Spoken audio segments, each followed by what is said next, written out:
Good evening, everyone, and thank you for joining us tonight for tonight's meeting regarding the Reservoir Avenue Bridge, which is a major connector for Providence and Cranston residents, motorists, and pedestrians. My name is Sam Guglielmi, and I'm the Community Outreach Coordinator for RIDOT.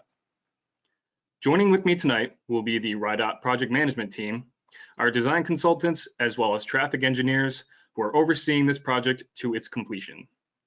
We'd like to show you a quick presentation. But before we get started, I'd like to thank Mr. David Talon, the president of the Reservoir Avenue Triangle Neighborhood Association, for initiating the process of setting this meeting up so that we at RIDOT can provide a clear outlook and timeline for what you can expect to happen next regarding the bridge closure. I'd also like to thank Senator Quezada and Representative Slater for joining us tonight, as they are an important voice to providing your community with the information you need. So, to kick off tonight's meeting, we'll cover some agenda items. First, we'll discuss the background of the Reservoir Avenue Bridge, such as the history and the current state of the structure. Then, we'll talk about the demolition operations, including what will be happening when the bridge is fully demolished. Next, we'll discuss what you can expect to happen as this year progresses, which will be the reconstruction of the bridge. Then we can cover the engagement that has been conducted with the local community. And lastly, we'll start with taking your questions. You'll have the option to type in your questions using the question tab on your screen. So feel free to ask anything during the presentation, and we'll begin answering them at the conclusion of the slideshow. For those that speak Spanish, you are welcome to also type your questions in that way as well. It's possible we may not be able to answer everyone's question tonight, but every question will be recorded and answered and then sent back to you in about a week or so from now.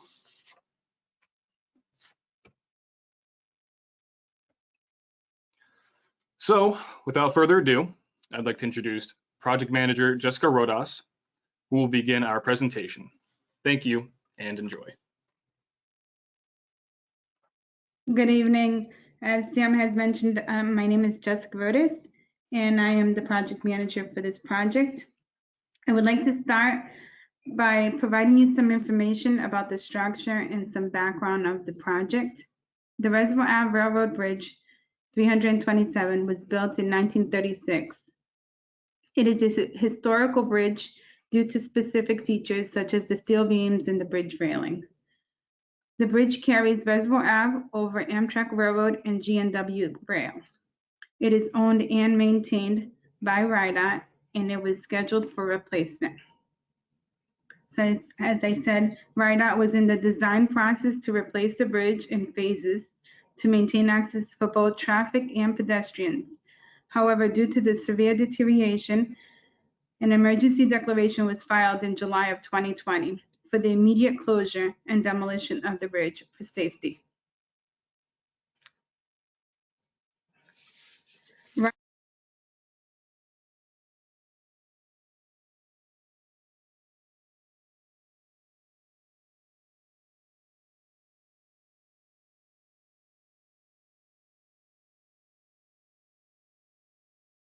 Jess, I think we may have lost you. I don't know if your mic's on mute or not. Oh, I'm sorry. There you go. I apologize for that. No worries. Here you go. To go back then, the bridge was immediately closed to traffic, and a detour was put in place. And then we started to procure a contractor for the demolition process. We immediately coordinated with Amtrak, all the utilities, and procured a contractor. And the demolition began in October and was completed in January of this year. So currently the area is closed off. There are concrete barriers and a chain link fence with a privacy screen. Also, because of the proximity to Amtrak, we are taking additional measures to secure the area and will be installing an anti-climb fence on the west side. Currently, there are police officers stationed on both sides. Signage is in place to help detour traffic around until we can reconstruct the bridge. So talking a little bit about the reconstruction. There we go. Okay. The department is aware of the importance of this bridge, and the reconstruction is a high priority. We have already advertised the reconstruction project, and we are currently in the award process. Construction activities are planned for late spring, such as relocations of utilities and removal of utility poles, also working on the substructure of the bridge, and working at the approaches and fabricating materials. Due to the area and the nature of the bridge, we will have some constraints like a limited work area and a very limited work window due to Amtrak and, as I mentioned before, various coordinations that need to take place. By the end of this year, we plan to have a portion of the structure open to two-way vehicle traffic and pedestrian crossing on one side of the structure. As I mentioned before, the structure is historic and there are several utilities that are within the area. The remaining structure will continue to be rebuilt and the project will be completed by the end of 2022. As the department is working diligently to quickly rebuild the bridge, safety is RIDOT's primary objective. And throughout this process, we have been providing notifications in both English and Spanish to the public. I will now pass it over to Sam to speak about the efforts we have made and will continue to make to engage the community. Thank you. Thank you, Jessica. So as Jessica mentioned, this bridge was an emergency closure.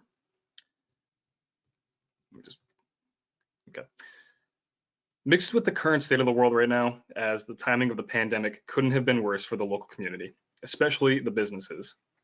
Ultimately, the current state of the bridge was deemed too unsafe for any daily activity to continue, leaving little to no time for preliminary community outreach to be done. My office has been developing a list of stakeholders in the local area to begin discussing this matter with, but those plans came to a halt.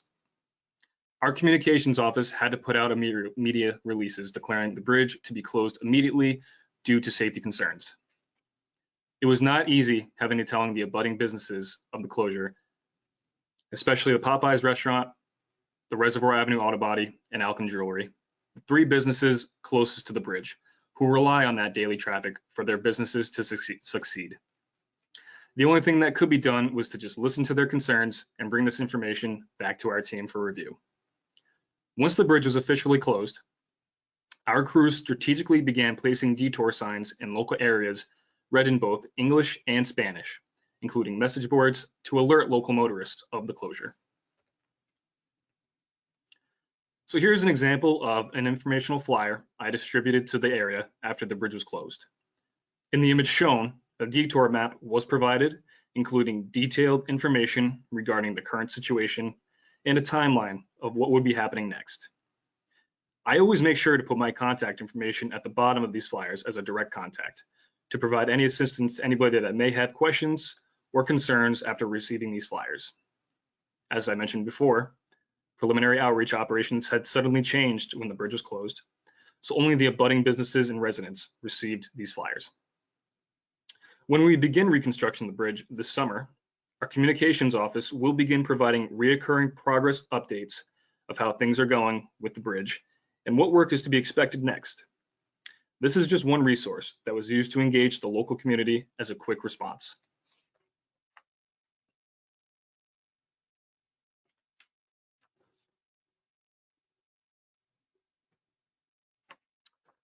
So when demolition operations began, the sides of the bridge that carried pedestrian traffic over the bridge had to be closed as well, so that the entire surface could be removed.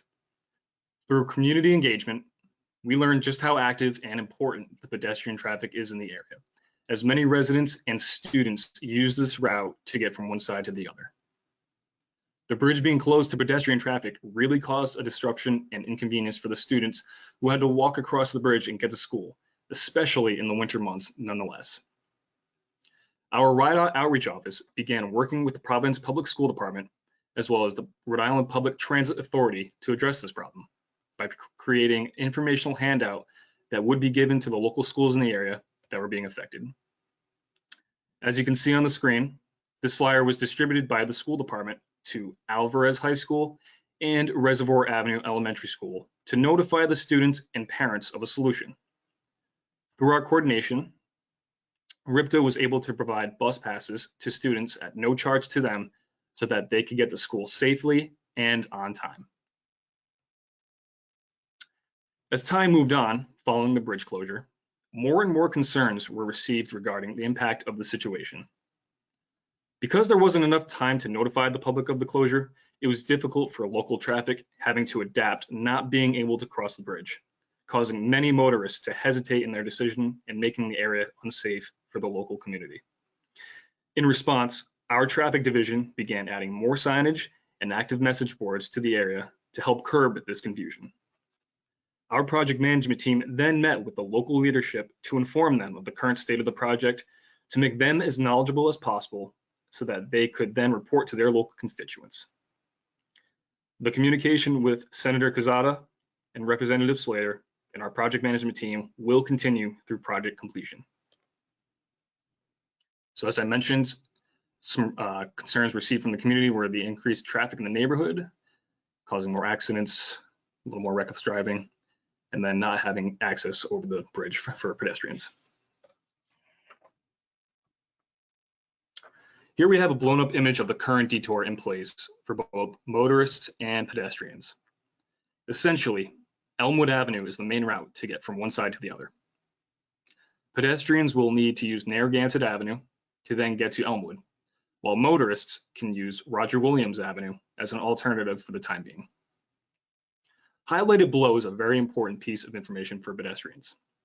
As of now, RIPTA buses will be in the area roughly every 30 to 60 minutes on weekdays, while it could be about a 45-minute wait over the weekend. Regardless, it's important to note that through our coordination, we understand the impact pedestrians have faced from the bridge closure. This is one current solution that has been enacted through our outreach with the community. So that'll do it for tonight's presentation, but now we can begin taking your questions as you've been sending them in. So at this time, I'm going to invite Jessica and I to turn on our webcams so that we can start taking the questions. I'll begin reading out some out loud. And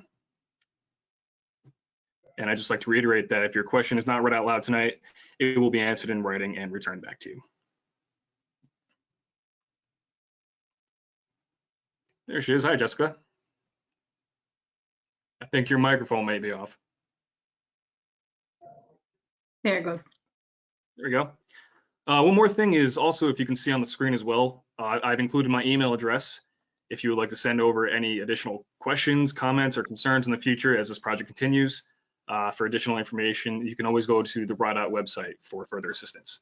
So I see we have some questions coming in here. We have a few, and I'll just start reading them out loud.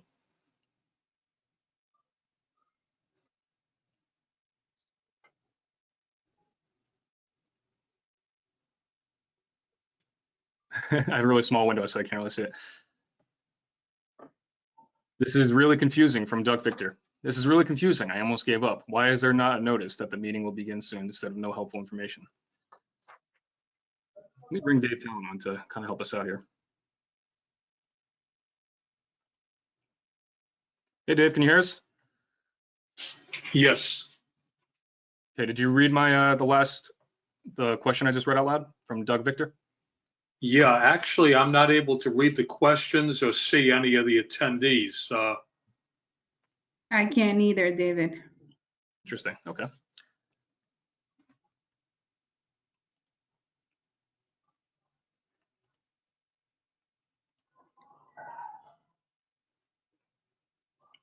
So do you want to repeat the question, Sam, or? Yeah. Doug Victor said, this is really confusing. I almost gave up. Why is there not a notice that the meeting will begin soon instead of no helpful information?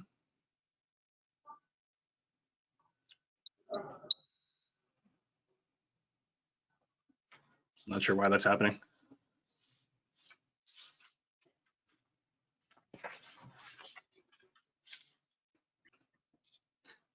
So to answer his question, I'm not really sure. I know we had sent out some prior notification through Dave Talon to alert everybody that this meeting would be happening. So ultimately, I'm not sure. I'm sorry if you're experiencing any difficulty though. I'm going to keep reading these questions as they come along. Doug Victor also said the closing of Reservoir Avenue has caused much chaos on Elmwood Avenue, at Roger Williams Avenue. How can we address this?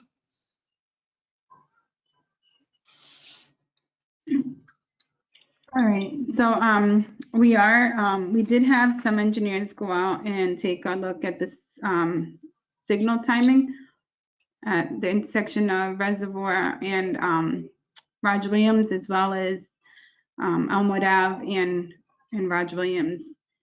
And if there are still some issues, we can certainly have the engineers look at it again and see if that can help.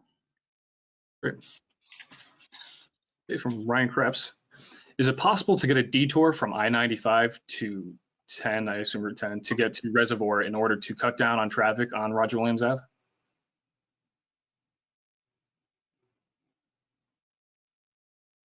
I'm not sure if that's possible, Jessica. I'm sorry, I say the question again. Is it possible to get a detour from I-95 to, I think, Route 10 to get to Reservoir in order to cut down on traffic on Roger Williams Avenue? I think we can look into it, but it would be confusing to the public that are not familiar with the area. We can certainly look into that. But again, I'm not 100% sure if that's helpful. Interesting. Okay. Someone else just said, when can we expect the bridge to be open? So a portion of the bridge will be open by the end of this year. And that will be both for vehicles and pedestrians. But it will not be completed until the end of next year. Okay. Another person says, how can we make Narragansett Avenue safer for students who are walking along the street after school when there is a lot of traffic?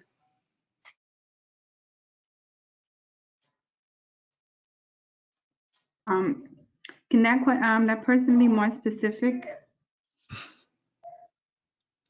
If the person who wrote that question be more specific as to where maybe specifically there is an issue. We do have the city engineer on the line, so we can certainly look at those areas that they feel that it's problematic. Mm-hmm. And we can work with the school as well to see how we could help.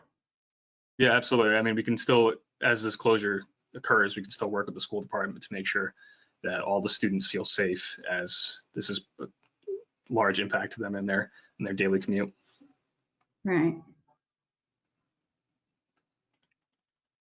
Okay, another one is, has there been any thought process for the traffic during the high traffic time for Narragansett Avenue and Roger Williams Ave? The horrendous traffic goes from Elmwood Avenue over the Roger Williams Bridge down Reservoir and then the intersection of Narragansett. There is nothing but a big traffic jam.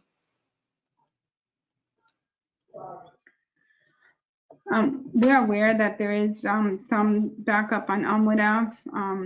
Again, it was never our intent to close the bridge. It was an emergency situation. That's why we're trying to have the bridge open as soon as possible so we can help alleviate that congestion.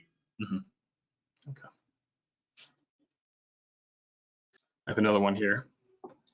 What's the partnership with Commerce to support small businesses that have been impacted? All of the businesses near the bridge are minority-owned businesses. Not only were we impacted by the pandemic by closure, as soon as we were able to open, the bridge was closed. This has caused significant hardship. I can answer that myself, actually, Angela. We work directly with the Rhode Island Commerce Corporation, who, as you know, provides small business loans for people in need. If you would like to send me an email afterwards, I can get you in contact with that person, and hopefully we can get you some help. Okay, another one is, can we put a turn signal at Roger Williams Avenue turning onto Elmwood Avenue going north? A left-hand turn signal was asked. There is one. No, there's not.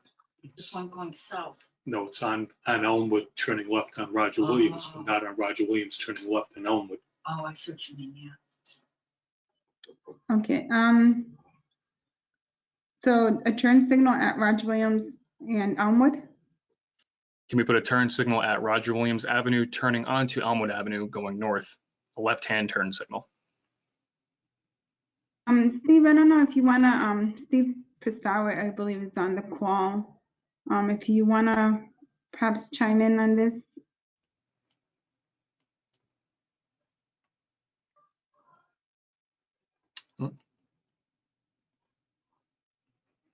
If he's not, we can answer that question in writing and get back to them.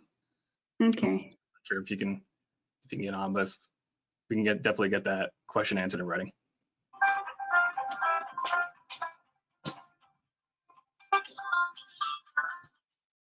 Okay, I'm just going down the list and trying to read as many as possible.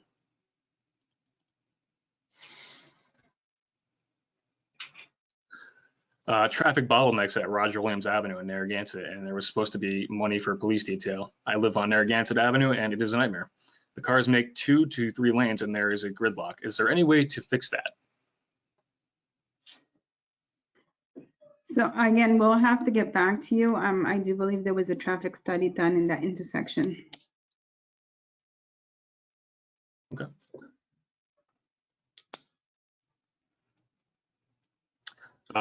This is more of a general comment. Between the hours of 4 p.m. to 6 p.m., a police detail would be helpful to move traffic along. That's just something to note, and keep that in mind. Thank you for putting that. Yes, thank you. Okay, going down the list. Are there plans to include bike lanes when the bridge reopens? Not at this time, no. They continue saying, additionally, is there a way to make it safer, either through bike lanes or barriers, to follow the detour? Coming by bike down Narragansett Avenue, turning left onto Roger Williams Ave, and then attempting to turn left onto Elmwood Ave is extremely dicey, even by car, and all the more so by bike. Okay, we'll take a look at that. Definitely keep that in mind.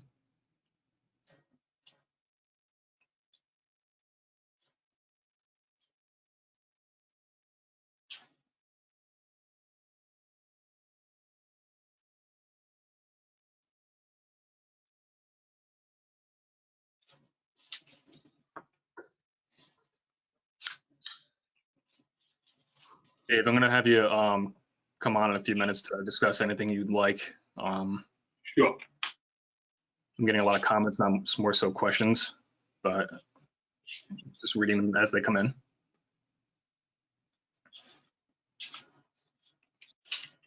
Someone asked, what is the time frame of the bridge construction ending? For the complete project, it should be done by the end of 2022. Okay. All right, I'm gonna just put one more.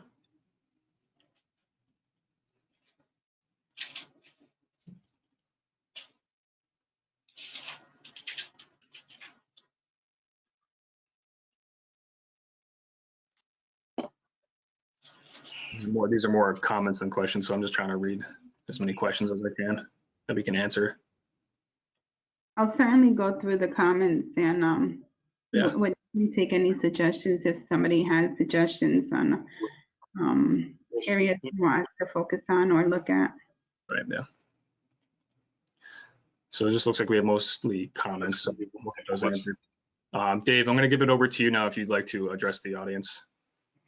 Sure. Let me ask a few questions that have been addressed to me that I don't think got asked tonight. I know somebody asked about the traffic light at the corner of Elmwood Avenue and Roger Williams. Just to give you a little more details on that, they did put in a new traffic light fairly recently, where if you're going north on Elmwood Avenue and you have to turn left on Roger Williams, you can now do that without worrying about getting hit by a car going the other direction on Elmwood. But when they put that in, they did not put in a left turn light. So if you're driving on Roger Williams heading towards Elmwood and you want to turn left, and that's creating a real bottleneck because you also have the exit off of Route 95 at that point. So you don't dare turn left, or one of the cars speeding off of Route 95 is going to ram into you. It would seem like most traffic lights usually allow left turns in both directions. Is there any reason why they didn't provide the left turn going from Roger Williams turning left on Elmwood, and how easy would it be to fix that light to add that? That would make a huge difference. Right. So again, I apologize. My the RIDOT's traffic engineer, I think he is online. I'm not 100% sure. He just can't get access to answer. But that area was studied, And we'll definitely get back to you in regards to your question of what study was done and why it was done that way. Okay, Jessica, just on some other bottlenecks that are being caused by the detours, the biggest bottleneck is the four-way stop sign at the intersection of Narragansett Avenue and Roger Williams. And I've got to say that four-way stop sign was put there originally at the request of the neighborhood so that Roger Williams Avenue, which is a residential street, would not have high-speed traffic endangering the kids and neighbors on the street. But at least for the duration of this detour, it's causing some real problems. Particularly if you're coming off of Route 95 onto Roger Williams Avenue, if you're turning right on Elmwood onto Roger Williams, as soon as you get over the Roger Williams Avenue bridge, you hit that stop sign at the corner of Narragansett, and you're getting traffic backed up all the way onto Elmwood Avenue, all the way back to Sackett Street during rush hour. And you're actually getting traffic backed up onto Route 95 itself and that exit, which really creates a dangerous situation. I was just wondering if there's any consideration to at least temporarily removing the stop sign on the Roger Williams side, not removing it on the Narragansett Avenue direction, but removing it on the Roger Williams side just for the duration of this detour. It might speed things up so you don't have the dangerous backups on Elmwood Avenue and on Route 95. And again, I know you don't have your traffic engineer on now, but that's a question you definitely want to pass on to him. Definitely. So that discussion did come up before. I mean, when we had a meeting with the senator and the rep as well, we kind of proposed that question, and it is a big safety concern in that intersection. But we can certainly evaluate it again and see if maybe a temporary light could be put. So I would have to have that conversation, like I said, with traffic as well as the city of Providence and the public officials as well to have some input from them. Okay, that's something, like I say, could have a major impact. So we'll appreciate hearing back from you on that. One Okay. that's a little bit less of an impact, but the intersection of Roger Williams and Reservoir Avenue, obviously in the past, there's been much heavier traffic on Reservoir Avenue than there would be on Roger Williams. But now, since you can't go anywhere on Reservoir at this point, you have much more traffic on Roger Williams heading towards Reservoir than you do on Reservoir heading either direction. But the traffic lights don't seem to have been adjusted. The traffic light stays red on Roger Williams for 40 seconds, and it stays red on Reservoir for 30 seconds, even though you have much heavier traffic on Roger Williams. So again, I don't know who it is that determines the timing on traffic lights, but you might look into adjusting them, at least for the duration of the detour, so that the heavier traffic has the shorter wait on the red light instead of the way it is right now. Right. Timing was definitely something that was done as soon as we put in the detour, but we can have them relook at the situation, the area, and see if the timing needs to be fixed as well again, or adjusted, better said. Dave, did you have anything more regards to the actual bridge construction that you'd like to ask? I guess we know what it looked like before.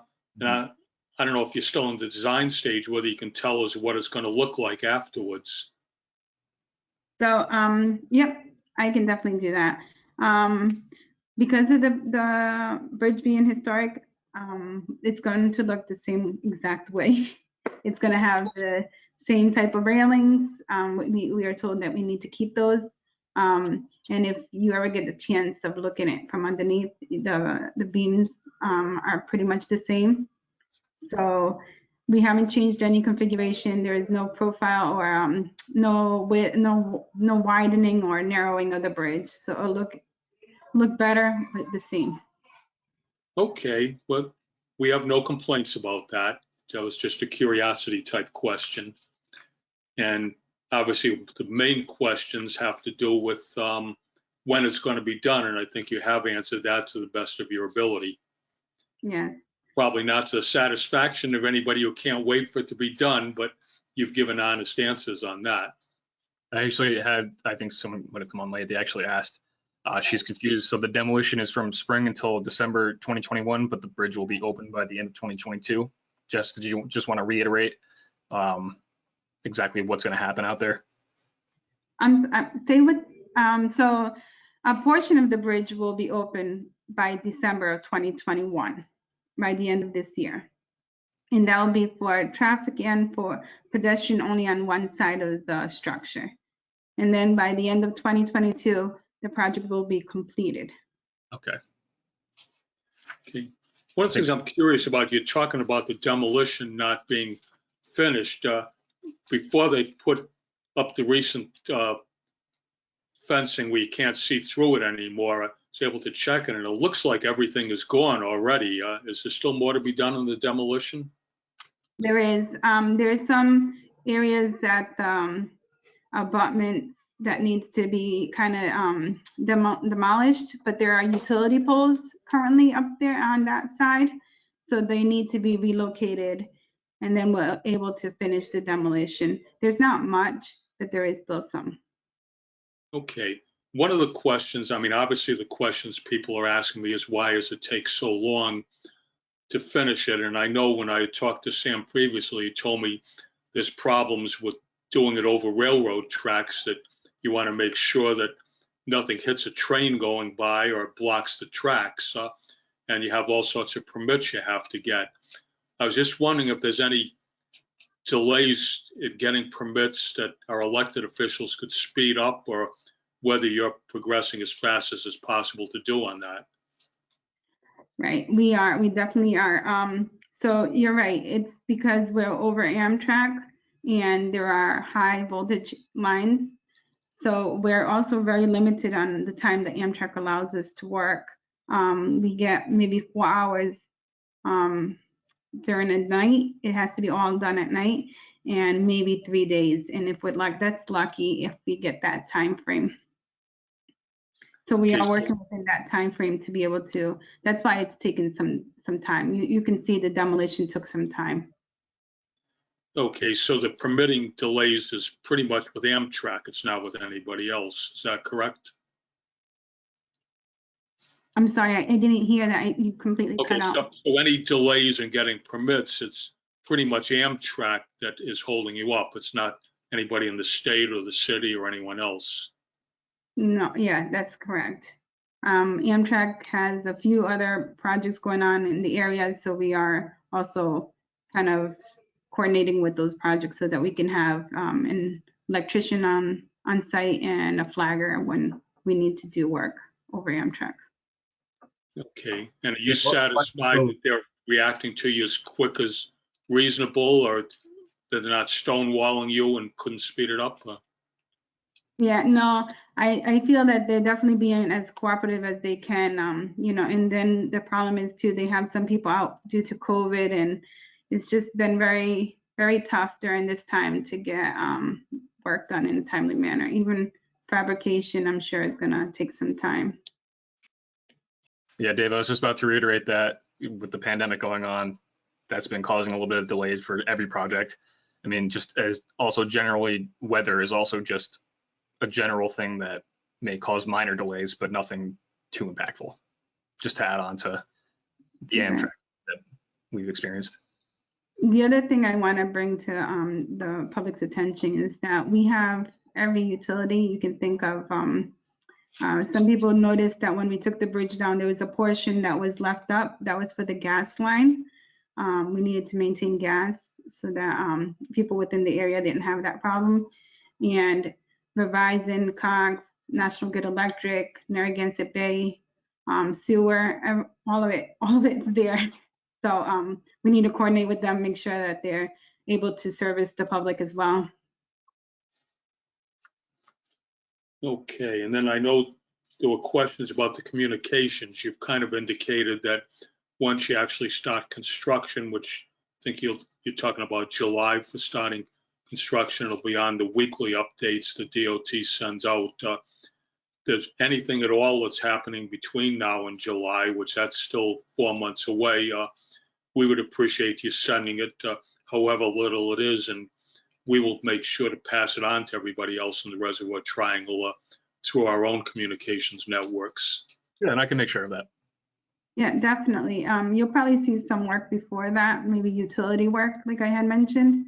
But we'll definitely keep you and the public aware of what's going on. Feel free to reach out to us. Yeah, that's why I wanted to leave my email for everybody to see. Just any general questions, comments, concerns, whenever you have my information for whenever you need me.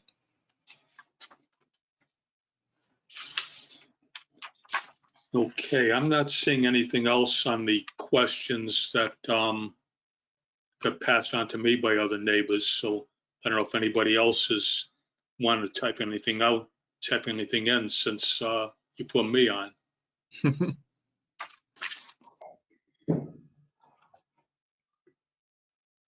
Dave, I just want to mention those traffic questions. We'll definitely get back to you about them as well. Yeah, everything will be That. Right. And then anybody who's listening in, when Jessica gets back to me with those answers, I will in turn pass it on to everybody else. Unfortunately, I'm not able to see who the other people are on this call other than the staff people from DOT, but I know they're going to provide me within the next 2 days a spreadsheet of everybody who signed into this meeting today or who pre-registered and maybe didn't bother to sign in today. And I will in turn make sure that all of you are on our email list for the Reservoir Triangle if you're not already. And I will pass any of this information on to you as promptly as I get it. Yeah, I would just like to say, normally we would obviously love to do this in person, but because of the current situation with the pandemic, obviously we had to go virtual. So it just made things a little difficult and not really how we wanted to do things. So if it caused any confusion, apologize, but we'll definitely keep working to make this easier for everybody. All right, I think we'll wrap it up right there. As I mentioned, that all your questions and comments will be answered in writing. I just wanted to thank everybody for taking the time to meet with us tonight to discuss this important matter. Any follow-up questions, comments, or concerns, you can reach me for my email, as you can see on the screen. And I just hope everybody stays safe and has a great night. Yes, thank you for the opportunity you provided us.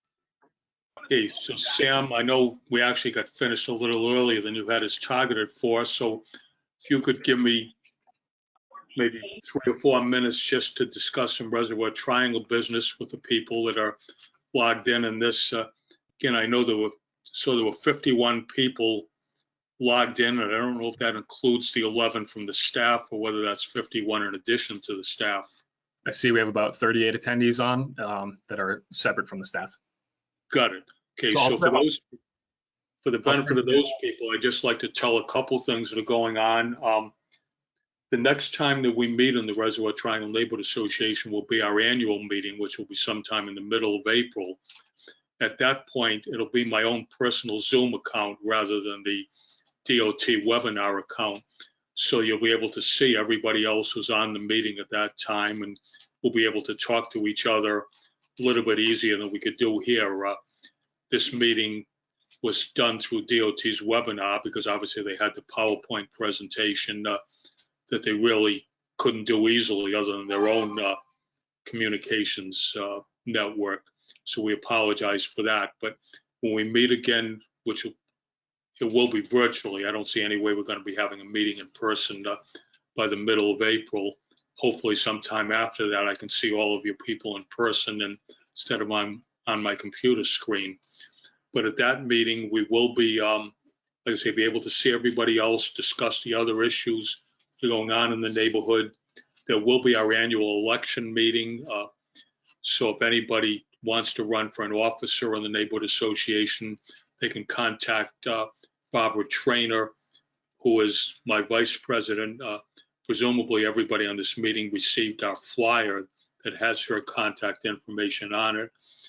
And in addition, everybody who is a block captain or a committee chairman or a special projects coordinator is also on our executive board.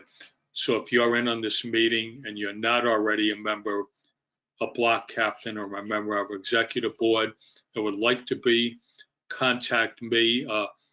Just send an email to me, davetalon@aol.com, or give me a phone call at 401-862-7519. And the more the merrier as far as people getting involved with the neighborhood association. Just to tell you other things we will discuss at that April meeting. In our flyer, we mentioned some of the new businesses that have moved into the Triangle recently. And one of them approached me and they would like to talk to us at our next meeting about what's going on. That would be Anchor Recovery, which is an addiction treatment center that opened on Reservoir Avenue between Rounds and Staten, building that used where Galusi's accountants used to be, to give in a Rhode Island type directions. And their community relations person, Gary St. Laurent, has asked to talk to us at that April meeting. Also, I know Councilman Taylor will want to talk to us then to talk about all the improvements that are being done at the Ottaween Playground on Narragansett Avenue. They're fixing up the basketball courts, the baseball field, the scoreboard. If there's anybody on this meeting who lives on Lewis Avenue, they're going to do something to prevent the foul balls from going into your backyard. And Councilman also wants to talk about what he's doing to improve Columbus Square, which is where Reservoir and Elmwood come together. And that, of course, is the gateway into the Reservoir Triangle neighborhood. So there's a lot going on with that. We'll have the one outdoors thing we will be able to get together with people will be our tree planting towards the end of April. Ryan Krebs, who I know is on this meeting, is our tree warden and also our block captain on Roger Williams Avenue. Although the deadline is passed, if there's anybody who would still like to get a tree planted in our April planting, shoot an email to me or to Ryan at rdkrebs@gmail.com, and we'll find a way to try to squeeze you in. Otherwise, you can be in on our October tree planting. We've also had things we're doing together with Alvarez High School. Again, I'm not sure if the principal, Nathan Beer, is in on this call right now, but he's really reached out to us as far as getting the neighborhood involved with our neighborhood high school on Adelaide Avenue and Mashpog Commons. And we're trying to make contacts with the new principal at the Reservoir Avenue School and hopefully do a little more with them. Usually at these meetings, we have Lieutenant Barrows, who's our district commander, gives a report. Again, I can't tell if he's on this meeting, but when we have our next meeting, we expect to have him there to report on any crime in the Reservoir Triangle, which fortunately there's not a whole lot of crime in our safe neighborhood, but he will report on anything going on there. I'll be getting out an email to everybody on our list about the COVID-19. As many of you may know, our zip code, or most of the Reservoir Triangle, is in zip code 02907, and it's just been determined that they're getting priority as far as getting the shots. It's now age 50 and up, and if you're younger than that and you're accompanying somebody else who's older than 50 and you're their transportation or you want to register them and you're 18 to 50, you can get the shots also. Again, you can expect more details from me in the next couple of days, as long as you're on our email list. And since you're on this meeting virtually, either are already on our email list or you will be after I get the spreadsheet from Sam. And also you saw in our newsletter that they've done some major improvements to the community boating center on a reservoir behind Ocean State Plaza. And they actually have staff that are living in the home that's there. So we're hoping to have, once we can go outdoors and do a meeting in person, we're hoping to have a meeting there and have the staff tell us everything that's going on Mashpog Pond. If there's any of these things I've talked about that you can't wait a month and a half for our next meeting, again, shoot me an email or give me a phone call at 862-7519. I'll be glad to fill you in then. Otherwise, I'll see you all soon. And again, I want to thank Sam and Jessica and anybody else who's in hiding from DOT that's on this call. Thank you for setting this meeting up, and giving us information we've all been anxious to get. So thank you again for your efforts. Yeah, thank you, Dave, for coming on. Obviously, we wish we could do this in person. However, it's just not feasible. So unfortunately, this is what we're stuck with for now, as difficult as it is. But thank you again for organizing this, and we'll definitely be in more communication as this progresses. Hey, thank you. Yeah, thanks, Dave. Thanks, Jessica. Hope everybody has a great night. Stay safe, and talk to you soon. Good night. Good night. Hey, Sam, when same time you send me the spreadsheet with the attendance, I guess I couldn't read the questions either. I assume you read everything you got, so I probably already know what they were, but just if you have a printout on that, forward it to me also. Sure will, Dave. Right, thank you. Absolutely. Have a great night.